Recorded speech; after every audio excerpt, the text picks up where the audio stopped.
如何两招就在绝境中翻盘，走上人生巅峰，过上好日子？为什么有的人能一夜暴富，而你还在为生活奔波？你觉得是自己缺钱、缺资源、没人脉，但归根结底是你不懂如何借势谋局，时局破局。今天我就给大家讲一个真实故事，教你如何靠两招在绝境中翻盘，走上人生巅峰。新来的小伙伴别忘了点击订阅，这样就不会错过往期精彩的内容。故事的主角是唐朝一位默默无闻的青年，名叫牛僧孺。靠着高人指点的局，他从籍籍无名到名满天下，最后成为一人之下万人之上的宰相。他的逆袭秘诀你学会了也可以用。第一招，借势，用别人的名气给自己造势。牛僧孺年轻时才华横溢，但默默无闻。他想考进士，却始终心里没底。于是他拜访了当时的大文豪韩愈和皇甫石，请他们指点。韩愈看了他的文章，非常欣赏他的才华，决定帮他一把。韩愈这个方法堪称绝妙。韩愈问他：你家住在哪里？明天我和皇甫石一起去找你，但有个前提，你不能在家。牛僧孺有些懵，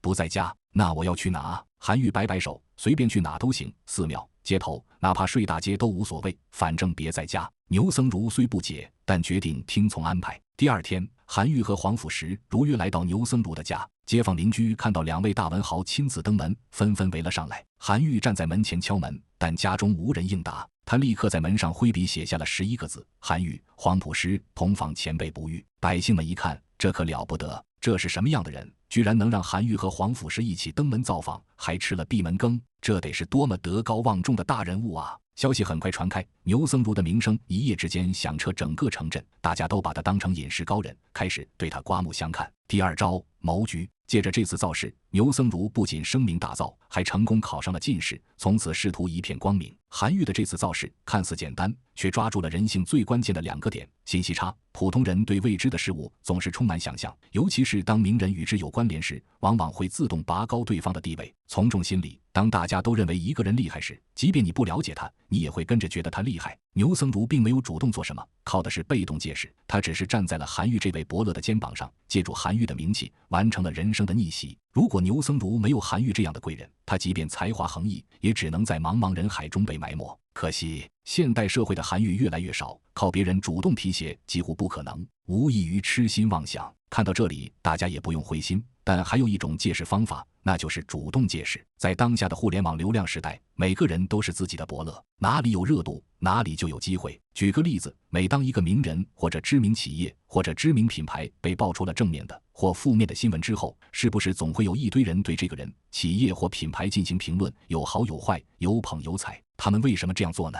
无非就是想博取眼球，获取关注，为自己蹭到流量。在这个流量为王的时代，哪里有流量就往哪里钻，甚至不惜抹黑造谣，违背道德和法律。这和借势扬名局有着异曲同工之妙，两者之间唯一的区别就是主动和被动。韩愈是主动借势给牛僧孺，而现在是名人、名气、知名品牌被别人借势。如果不想一辈子碌碌无为，那就必须学会借势谋局。借势不是简单蹭热度那么简单，而是用智慧去撬动他人资源，为自己创造更多的可能性。一味蹭流量，不顾一切只会物极必反。对此您怎么看呢？欢迎在评论区发表您的看法。今天的故事就分享到这里，如果喜欢本期视频，请订阅我的频道吧。我们下期再见。